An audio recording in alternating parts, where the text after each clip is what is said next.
Hello बच्चों, let's see the question. An object is first seen in blue light, पहले किससे देखा गया? Blue light, and then in red light through a simple microscope. किससे? एक simple microscope से। Compare its magnifying power. आपको इसकी मैग्नीफाइंग पावर ब्लू लाइट और रेड लाइट दोनों के केस में क्या करनी है? ऑब्जर्व करनी है। तो let's see the key concept of this question. The key concept of this question is what is the simple microscope and it's magnifying power.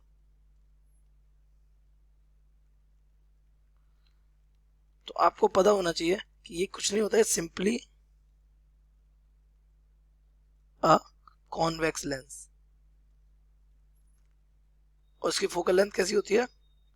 Short of short focal length. तो एक simple सा convex lens होता है जिसकी focal length कैसी होती है? Short होती है। इसकी magnifying power, it's magnifying power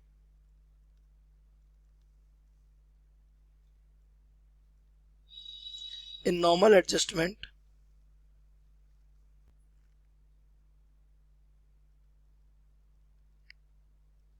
तो इसकी मैग्नीफाइंग पावर नॉर्मल एडजस्टमेंट हो जाती है बेटा m is equal to D upon F, जहाँ f क्या है? फोकल लेंथ, और d क्या है? Least distance of distinct vision, जो नॉर्मल आएगा कितना होता है? 25 सेंटीमीटर होता है। तो यहाँ से हमें साफ दिख रहा है कि मैग्नीफाइंग पावर किस पे डिपेंड करती है? फोकल लेंथ पे, वो भी कैसे? इनवर्सली प्रोपोर्शनल होती है। But focal length,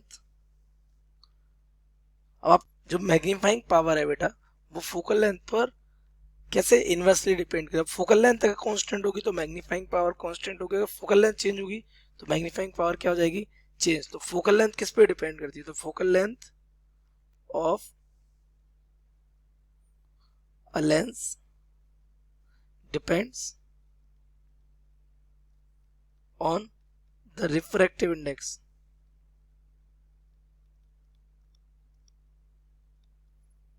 of lens. How? भाई लेंस में कर फॉर्मूला आपने ही पढ़ा है। क्या पढ़ा है आपने? That 1/f is equal to क्या होता है आपका? Refractive index minus 1 upon R1 minus 1 upon R2। अगर सारी कांस्टेंट क्वांटिटीज हटाई दें तो यहाँ से देखो कैसा इनवर्स रिलेशन बनना, that means focal length is inversely proportional to the refractive index. और रिफ्रैक्टिव इंडेक्स आपको पता होना चाहिए कि रिफ्रैक्टिव इंडेक्स, ये म्यू क्या होता है आपका? Refractive index. और रिफ्रैक्टिव इंडेक्स आपका वेवलेंथ के इनवर्सली प्रोपोर्शनल होता है। ये भी आपको पता होना चाहिए कि जो रिफ्रैक्टिव इंडेक्स होता है वो वेवलेंथ के कैसा? Inversely proportional. वेवलेंथ अगर ज्यादा होगी तो रिफ्रैक्टिव इंडेक्स कैसा हो जाएगा? कम। तो अगर इस वाले रिलेशन को यहाँ पुट करेंगे तो फोकल लेंथ आपका डायरेक्टली प्रोपोर्शनल हो जाएगा किसके? वेवलेंथ के। यानी जितनी ज्यादा बड़ी वेवलेंथ की होगी उतनी ज्यादा क्या होगी? Focal length. लेकिन आपकी मैग्नीफाइंग पावर कैसी? फोकल लेंथ पे कैसा? इनवर्सली प्रोपोर्शनल हो रही है। तो आपकी जो मैग्नीफाइंग पावर है, तो magnifying power of simple microscope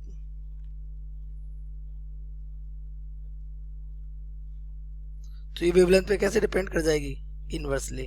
ये अब आप समझिए, अब जिसकी वेवलेंथ बड़ी होगी उसकी मैग्नीफाइंग पावर कम होगी, जिसकी वेवलेंथ छोटी होगी उसकी मैग्नीफाइंग पावर कैसी होगी? ज्यादा होगी। Since red light has longer wavelength. अब आपको पता है रेड लाइट की वेवलेंथ कैसी होती है? लॉन्गर होती है, तभी तो ये क्या नहीं होता? स्कैटर नहीं होता। Then blue light, that means lambda of red is greater than lambda of blue. तो ऑटोमेटिकली आपकी magnifying power of red will be smaller than magnifying power of blue. तो अब आपने पहले क्या यूज किया था? हमने पहले यूज की थी कौन सी लाइट? Blue light. तो आपकी मैग्नीफाइंग पावर कैसी होगी? ज्यादा होगी। बाद में आपने कौन सी लाइट यूज की? Red light. तो आपकी मैग्नीफाइंग पावर कैसी हो गई होगी? कम हो गई। तो मैग्नीफाइंग पावर कंपेयर करेंगे तो क्या देखेगी? Magnifying power will be decreased. Second वाले केस में क्या हो जाएगी? डिक्रीज हो जाएगी। I hope you have understood it well. Best of luck.